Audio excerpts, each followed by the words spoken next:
Hey everybody, so I'm going to review the Dragon Jagdpanzer IV A-0, kit number 6843.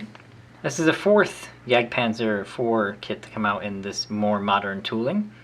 I have two of the other ones, the Zimmerit Vomag L70 and then the standard non-Zimmerit one.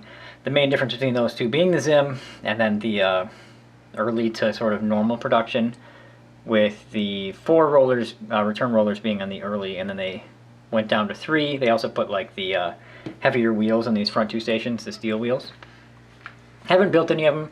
You'll find the review to the Zimmerit one on the channel. What I think they're mainly touting for this particular release would be that they've remolded this, probably the roof as well. I'm not sure if the sock-off is different on the A-0. Instructions, we see a relatively large amount of blue, including this entire sprue, and then lots of these too, but nothing we're not familiar with from Dragon. So step 1, 2-piece sprockets, 2-piece idlers, 3-piece wheels, and 2-piece return rollers. Pretty simple stuff there. Let's see. This is a pretty familiar assembly. It's really nicely kind of slide molded stuff for this type of exhaust pipe. They went to the dual stack type on the later Jagdpanzer IVs. Putting that on the rear plate doesn't look too complicated. This here looks pretty disconcerting though. If you look at that, that's telling us to remove a return roller station and then to glue on 2 new ones. That's going to be a huge pain. I don't know why they didn't just give us one of the hulls that they already have. I actually already have one. In the other Jagdpanzer kit with Zim or any other Panzer IV hull. That's really annoying. So just a few bits here. Nothing looks too complicated. Just cutting off some tabs. Got some radios for the interior. Idler adjuster, this is the simpler assembly, not the super kit one. Fuel caps. Bump stops are multi-part, that shouldn't be too complicated. Final drive assemblies. And then the bogies, which are the simplified type, not the workable ones. 1, 2, 3, 4 pieces. Fenders don't look too bad. Just a couple of parts to attach that there. Lights, convoy lights. Nothing on the fenders. Spare track hangers in the rear. Engine deck stuff, nothing too bad. Lots of tools to go on here. We've got the inertial starter crank there. Jack, very familiar jack assembly. These same intake vents. Oh, this looks pretty standard if you've ever built any Panzer IV from Dragon. And then lots of tools on the engine deck. We do have a photo etch option for the shovel clamp by the look of it. So axe, crowbar, wire cutters, the wrench, C-hooks. Onto the gun. Seeing some slightly annoying stuff here. They want us to cut off the breech guard. So we're building one up here, and then we're taking these 2 simplified pieces, cutting their sort of breech guard bits off, and then attaching another piece. Then onto here, putting on the barrel, a bunch of more things like the sights. Okay, here's where I'm going to get kind of cranky. So there's our new slide molded stuff, but here, which is a different piece, we have to cut massive amounts of plastic off. Good luck getting that straight. You know, I'll do my best, but that is super not cool. I don't think you'll end up seeing any of this. It looks like it's on the interior. So like that's this piece here, you're just trimming it off. Probably because these sharp edges fit the standard Jagdpanzer IV, and you just get rid of those so that it fits this version. You can kind of rock the gun into place, and then put the outer part of the mantlet on. A couple other little small bits there. The hatch, it's got some interior detail on it, also some options there. The interior of the roof, more hatches right there. Open or closed options, nothing looks particularly difficult. Actually the outer part of the roof, just some grab handles and periscopes. Looks like a close defense weapon there. I think it's telling me to have my pick of which piece of plastic I want to remove 2/3 of. Not liking that very much. Finally here, putting superstructure onto hull, engine deck on spare wheels, Schertzen and tracks, which in this case are of the DS variety. We also have the option for this plate, or not the option, I think it's actually called for on this particular vehicle. Marking options for this one are Panzerlehr 1944, Unidentified Unit 44, and a school in 1944, which is probably the one I will be doing. Right there, just all yellow. First thing, we'll look at the tracks. So these are DS. I've already taken one set out. So these are Type 3As. If you've seen my track link video on Panzer IV tracks, they are tolerable for what they are. Detail is decent. Guide horns aren't too crushed. They do, it depends on what kit you get, how well they fit on the run. The last one I got was a little too tight. I've had them that are way too long. I am not a fan of these. I think the Magic tracks are nearly perfect, so I will replace these, but they're in there and they're DS tracks. Photo etch is kept to a very small amount, which I'm actually kind of fine with. Just this bit for the top of the roof, and then some very tiny little parts. Not sure where they all go. That's the thing the axe sits on, though, we figured out by the instructions. Decals are, just a few numbers in differing whites, a couple of Falkenkreuz.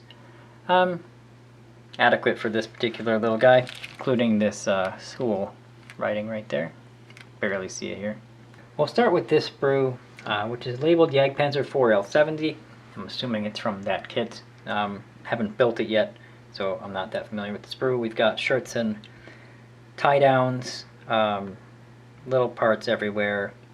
Usually stuff I'm not at all familiar with. Hatches, radios, in general some pretty small stuff. These are the fenders as well. Detail is pretty tight on all this stuff.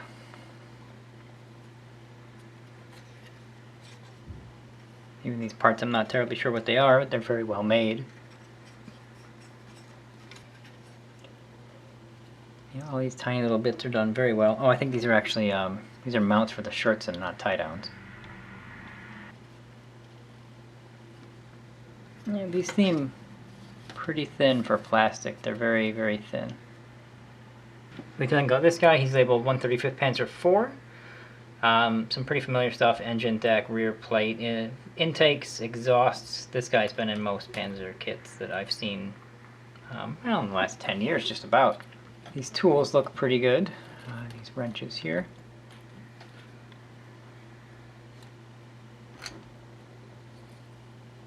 Even the small stuff is pretty well made. Everything here is very crisp. Very nice looking stuff there.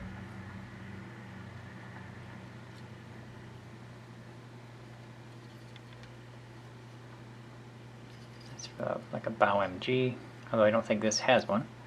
So this would be the purpose molded Jagdpanzer A-0 sprue. And I don't mean to harp on Dragon too much, but this is the only thing in the kit that is original. You have the superstructure, which is a pretty important part. You can get some nice supports here so it doesn't bend or warp. Turret roof, not sure what that is, possibly a front plate, probably pistol port related stuff, mantlet, and a slide molded barrel.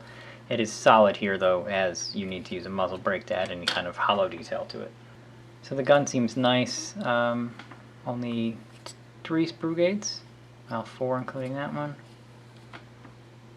This does have some cast texture on it. Not bad. I'm assuming that seam should be there. Yeah, there's that pistol port thing.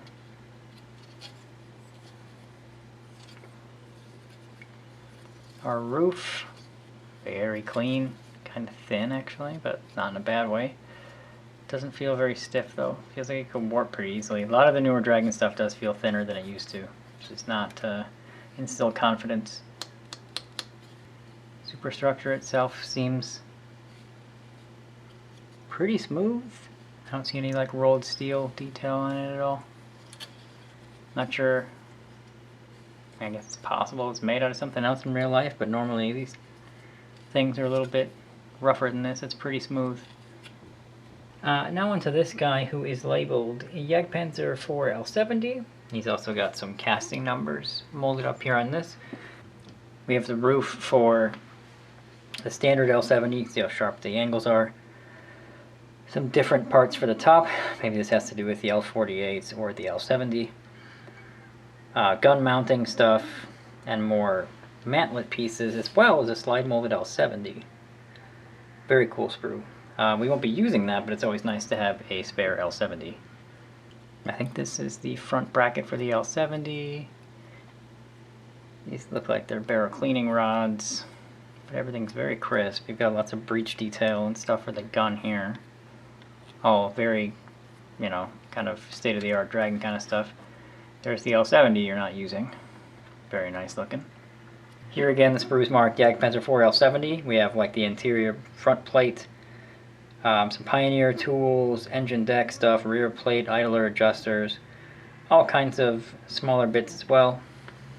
So this is the piece they want you to cut. So you'd be like trimming some of this off here. Nice piece, too bad. These look really nice. Starter crank, we got a shovel. There's our axe. Wire cutters. Here we have a cute little sprue that is 2 fenders and a Sauhoff. There's really no anti-slip texture to speak of, so I'm going to assume it's not supposed to be there. There is detail on top and bottom of the fenders. Lots of mounting points for the Scherzen. And then our Sauhoff looks pretty good. Not very bumpy there, but a little bit of cast, probably in scale. Here we have another part of a mantlet, just a couple small pieces that involve the gun. Lots of knockout marks, everything seems in very good order. Yeah, if I remember correctly, the gun was like too wide or something, or they had you cut down the L70 at that time. Maybe they actually have a different gun now, I don't know. This sprue looks awfully familiar. This is a 135th Stug 3G sprue. We've got some breech guard, muzzle brake, KWK from the Stug, which would be a much smaller gun than that one was. So if this is the correct, you know, size for that gun, maybe that's why it's in here. And our standard Stug mantlet. Everything that's on here looks pretty good.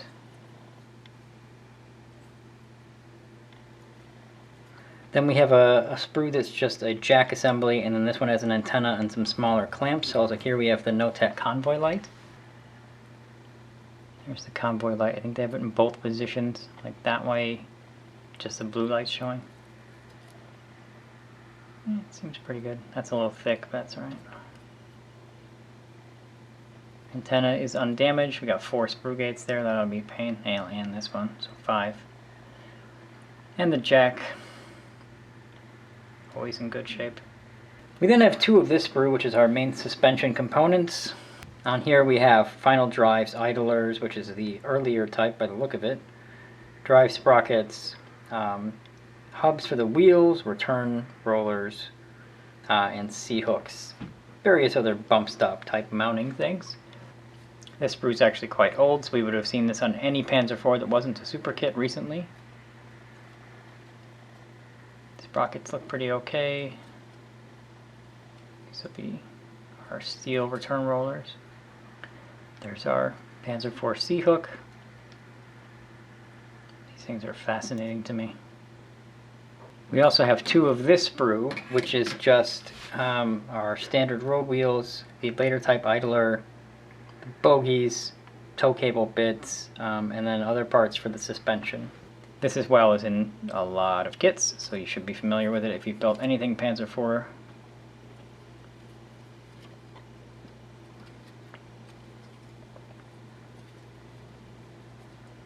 These look pretty good. Wheels look pretty good too. This is our engine deck. It's just on a sprue by itself. Detail is very, very crisp. Not a bad looking piece at all. We have 2 clear sprues in the standard Dragon clear plastic, which is quite stiff and clear enough for at least for my taste. We have a scissors periscope, the sight, and a couple of standard episcopes. Not a whole lot to report on these. They are good enough for what I use them for, and I think if you wanted to mask them and be a little more hardcore with them, they would work fine. Finally, this is our hull. It's actually a really glorious looking hull. That detail is superb. Very, very nice looking thing. It's actually quite unfortunate that they're making me cut this thing off because, I mean, that's just so unnecessary to do that. They have toolings for the correct hull. I don't know why they don't use it. Or maybe I'm missing some particular variant of this hull. Maybe it's extended or weird in some way. And the only one they had Zimmerit on it. That's what I have to assume. But they've done a Jagdpanzer IV with these, you know, both right here before. So this seems pretty crap. And then again though, just a beautiful, beautiful piece. So that's kind of how Dragon is. So that's the new Dragon Jagdpanzer IV A-0. I will build it up as quickly as I can. Being the fourth one in the series, I think that my preference is actually towards the original kit they made with the L70 without Zim. And then basically everyone they've made since then has been less and less appealing to me as a subject. This one will probably be better than the Zim-rated L48 though, because it has the rounded armor and it's at least a little different. But we'll see how heavy the modifications are. Having to move that return roller is really going to be a black mark on this thing. You wouldn't see it. I mean, I guess if you wanted to just like hide it behind shirts, then you could do that too. But we'll see. So my final thoughts after the build are a little bit mixed. Mostly the same feeling that I always have, which is that parts are molded really well. Parts of it are, you know, inspired and really well engineered, and other parts are lazy and stupid. So the first steps, let me remove this here, have to do with modification of suspension. So first you put together wheels and stuff like you normally would, and then the rear plate, which is fine, muffler, which is fine, drill a couple holes, whatever. And then this major problem happens. So this hull here, now I'm not sure why they did it because there's a couple of interesting facts here. The hull tub, and I mentioned it in the inbox, although these things are being filmed about 4 or 5 months apart, so forgive me if I forget what I said in the inbox part, was done with the 3 return roller late Panzer IV chassis, right? So you'd have one here. You can actually probably just see where it was. There's a difference in the lighting up there. It's right to the left of this station here. That's, let me see if I can get it. That's where it was, right there. So then they have you cut this off and then glue these two on. My problem with that is that return rollers are the kind of things you want to have straight, you want to have the spacing correct, and asking a human to eyeball that, even a pedantic scale modeling human, is a stretch. You know, you're asking kind of a lot. So I think it actually looks alright. All you can see is that vague outline. I sanded it okay. I can see the lump now, but I imagine I could cover that up with the paint. So at least for me, it was pretty good. The other side, still pretty decent, I think. So, but the reason that bothers me, and the interesting things I was referring to, is that you have... Now, the main or initial tooling of this kit stems from the Jagdpanzer L70, basically a late, which will have J-style dual exhausts in the back. It'll have 3 return rollers, 2 front steel wheels, all that, fine.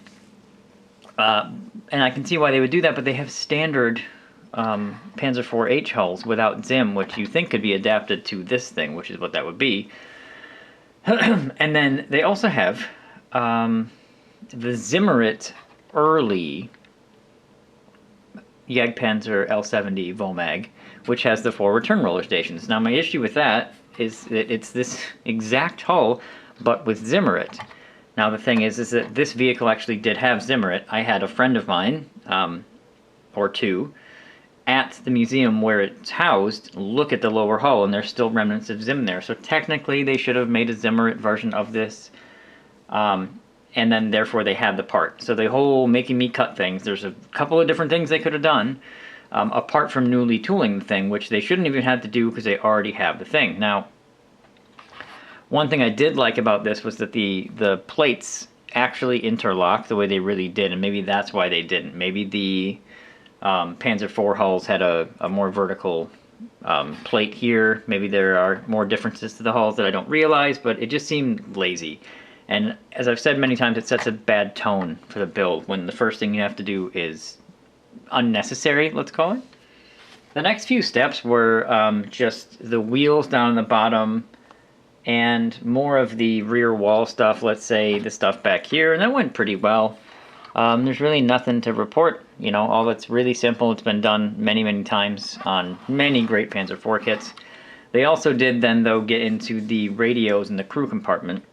So it's pretty sparse in the interior. That stuff has to do with the assembly of just that little radio box there, this firewall, and then installing it. And if you look in there, you've got really just kind of exposed sponson detail, not much to look at, and then just that one wall with radios, which, you know, there's hatches, so you might see that, but it's pretty limited. Even compared to their Stug kits, it's pretty bare bones. Alright, so now we're up to steps like 8 through 11. Now, I did have an issue here. The A-0 prototype superstructure is round. If you can't see that profile there, that is rounded, like a rounded rectangle, really. And maybe you can see a little bit of the way the light picks off of this fender, but the problem I had was that the detail of the fender, and I can't really show it to you now since it's assembled, but I'll bring in instructions just to show you a little bit. It's got a very stiff, straight section there, which is meant to fit with the original Jagdpanzer L70 body, which is very rigid and very straight. So I had to trim these fenders. It wasn't the end of the world, but I just had to scrape some detail off that was meant to lock into that original square plate that stuck out here. So you can see a little bit of kind of warble, you know, less than perfect plastic there. Now I don't care about that being the case with fenders because they're fenders and they're actually quite thin. So whatever, but it didn't fit right until I modified both sides of that. Now the upper section of the rear plate, which was in this part now because we're getting into the engine deck, that was fine. The engine deck I have one issue with. The tools are actually pretty good. I don't really mind Dragon's molded clamps. There is, I know I've been threatening about it for a long time, a clamped video that's been mostly filmed where I talk a lot about this stuff. If you want to ask anyone how earth-shattering it is, Panzermeister 36 sat with me in a hotel room and looked at all my real tool clamps last weekend, and there's a lot of information there. But these are okay. They do the job.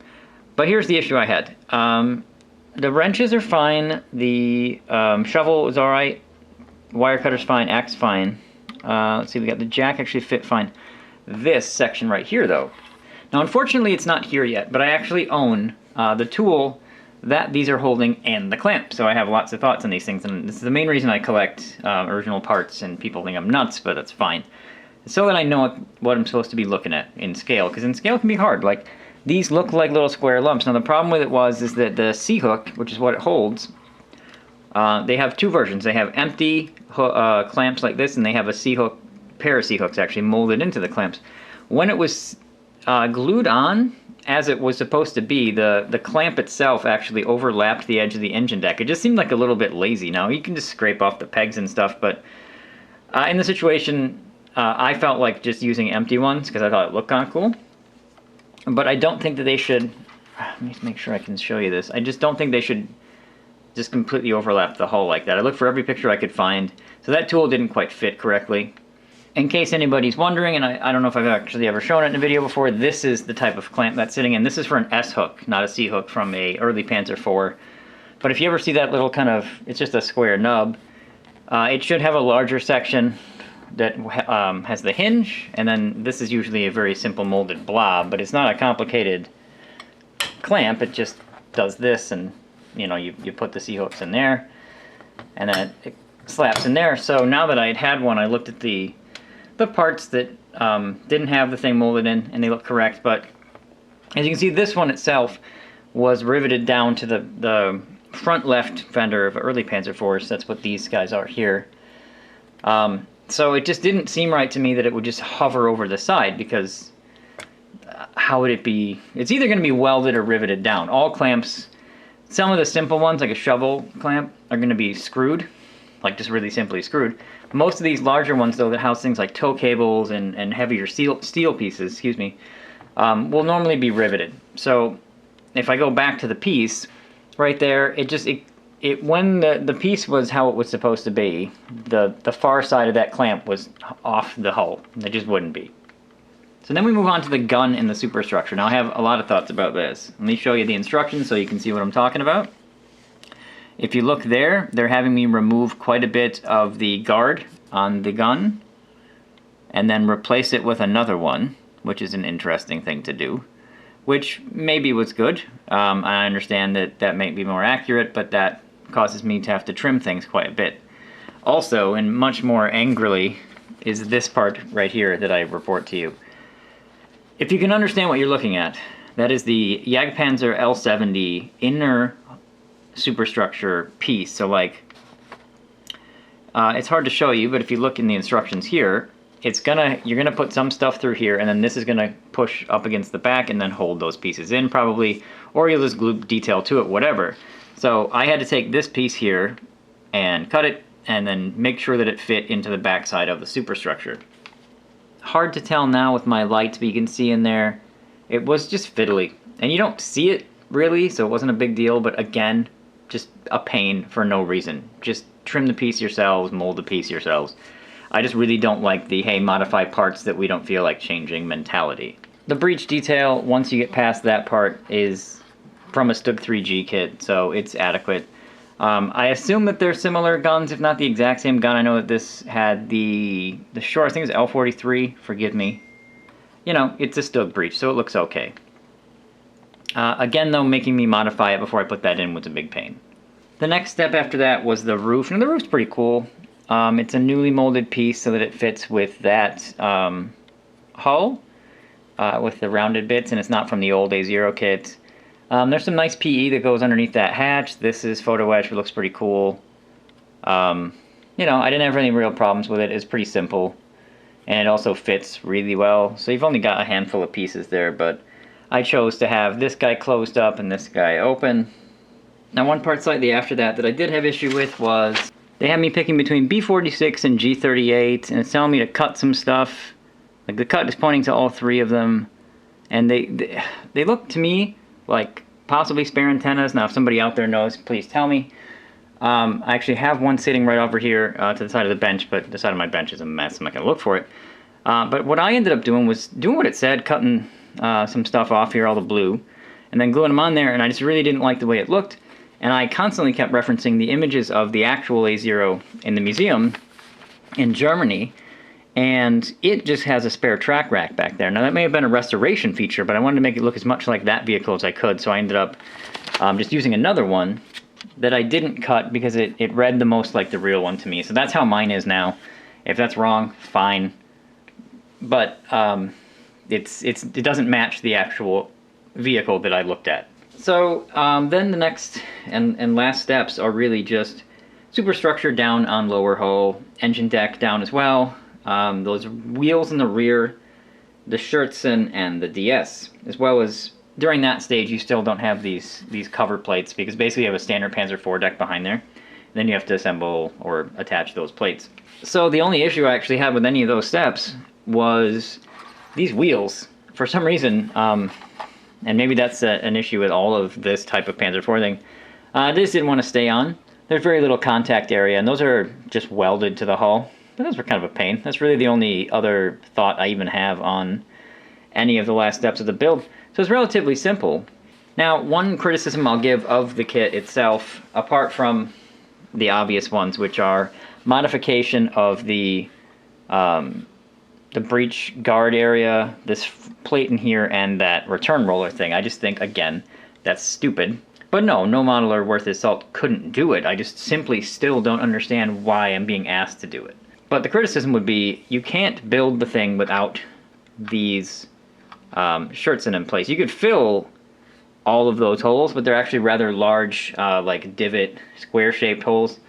I thought about it because the current state of this vehicle, as there is only one left, the training vehicle, the A-0, doesn't have them. The Scherzen are actually pretty to scale. They look alright. These are very easy. You know, none of that super gluing or soldering metal to metal like we had in the old Panzer IV-H kits. So you just glue these there, and then these can be, you know, put on and taken off very easily. But I think this looks... I think it really detracts from the look of the vehicle. I don't like it. I think it looks bad. So if I display the thing, I want it to look like that. So I would have preferred to not have the mounts there, as they are no longer there on the actual vehicle, and I didn't have that option. So, you know, that's really it. And then The DS tracks I still don't like. They do fit. They appear to be Type 3A, when a vehicle like the Jagdpanzers actually tended to have slightly rarer track types. I probably mentioned this in the inbox. So I would have gone with something like a Type 7 or a Type 5B instead of 3A. I just think that's a little, it's of course likely because all the tracks fit, but it's less likely to see them at that stage in the war. One last thing, in the kit, there is no mention, I don't think I have any traverse in here, of these two holes. And I can tell you what these holes do. Those are the gun travel lock for the L70. Now, they could be filled, but I didn't fill them because I wasn't told to fill them because it wasn't mentioned in the instructions, or I could install the L70's travel lock because I think it's in the kit. And I'm just annoyed now at this stage because I didn't realize it wasn't coming. I thought something was coming at some point. Should have read the instructions ahead of time. Kind of just went forward as it was a review. And a lot of times I like doing reviews like, you know, Joe Public would do them, not really, you know, I want to make the mistakes so that other people can see what the mistakes are, so that they really know what they are. So now I got to figure out what to do about that. One problem with it is it's right on a weld line, so that's going to make that actually quite hard to make look tidy. So again, I have to insult Dragon for not molding a new piece for this, because that's going to be pretty hard to touch up. So overall, it's actually not that bad, apart from those parts that I mentioned modifying. The inner plate here, the return roller station, and the breech guard. This is a really stupid thing, forgetting that you have holes in the front. Also, the texture's a little on the flat side for some of these plates. It's awfully smooth, but in general it goes together quite well, apart from the part that is now, you know, I could paint this right now, and I would replace the tracks with magic tracks because I don't like DS, but it could be built up in this way. It's not too bad. I think it definitely isn't as bad as some of the stuff they've put out lately, but it's, again, just it smells of laziness. So since you'd have to fill that hole, I'll give her a 75. You know, a little bit nicer than I'd been to Dragon recently, but still, the heavy modification on that return roller station, it's just uncalled for. Having to cut that plate essentially in half, just uncalled for, and then leaving locator holes in the, you know, very visible plates is just silly. I would like to take a second here to apologize to Jim and Darren for being so behind on getting this thing published. Had a lot going on, so sorry about that, guys.